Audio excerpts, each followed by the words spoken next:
country is something which is required so that it comes into circulation and it becomes beneficial for the society. But compounded with the interest in gambling and speculation, etc., etc., it becomes a monster. It divides the society between the haves and the have-nots. A gap, big gap. So actually that is the evil part of it.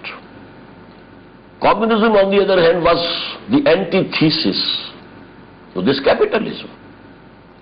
So that they not only did away with interest and usury, they did away with the whole concept of personal ownership. And with the personal ownership, they added a political system which was very repressive. You don't have any right to express yourself. You don't have any right of association, of forming and founding organizations and parties, etc., etc. Keep dumb. Work, get the wages, you can eat, you can drink, and you can be comfortable in your lives. But this political suppression, there was a revolt against it. And that is why. And because, due to the abolition of personal ownership, the incentive to work more was gone. Why should I work more? When if I earn more, it's not going to me, it will go to the state. I will get the same wage, so why should I work more? And that is why the economy of the USSR went down and went down and went down. The wheat growing area of USSR was much bigger than the wheat growing area of USA. But the USA was exporting wheat and the USSR was importing it. So that was the reason of the fall of USSR. Now Islam actually joins together the good points of communism and the good points of capitalism. Islam allows capitalism. You go and work. It gives you the incentive to work more. Because if you earn more, you will own more. Only if you have passed a certain line, now you have to give the welfare tax, the zakah.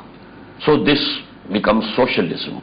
That now the synthesis of capitalism and socialism will take place in the form of Islam. And Islamic system, economic system is a must.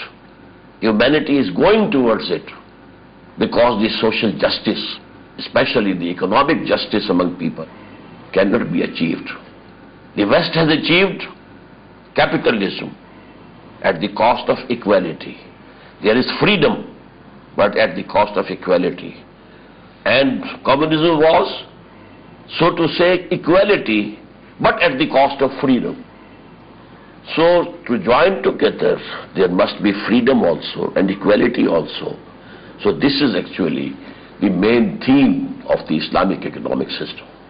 Dr. Saab, how can the existing dichotomy between the modern physical and social sciences on the one hand and the knowledge revealed by Allah subhanahu wa ta'ala on the other hand be reconciled?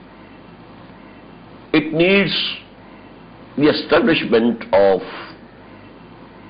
universities in all the Muslim lands and numerous universities whose central department will be that of Arabic language and Quranic teachings. But attached to that will be the departments of social sciences and physical sciences. Now the student who's entered, he wants to study economics, but he will have to read Arabic and Quran. That will be imperative for anybody who enters this university. And then he can study philosophy, so that he can compare the philosophical ideas and theories of the world with what Quran has to give in this field. So in the same way, you have to dive deep into the meanings of Quran and then study this economics also. So you will be able to understand and appreciate what light Quran throws and what are the wisdoms behind the abolition of riba. What is the wisdom behind the abolition of gambling, etc., etc. So, and that will be with an intellectual dimension. You understand. You don't only accept Islam, you understand it. The hikmah, the wisdom behind these injunctions of Quran become clear to you.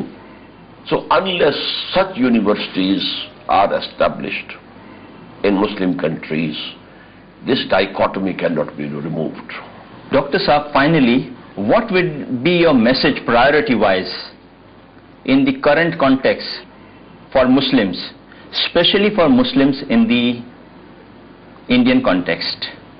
I think Islam is one throughout the world. There are no two Islams. Islam of India and Islam of Pakistan and Islam of Turkey and Islam of Bangladesh, no. Islam is one. So, the same two lines which I have adopted. There is a hadith which says the Prophet has been reported to have said, لا يؤمن أحدكم حتى يحب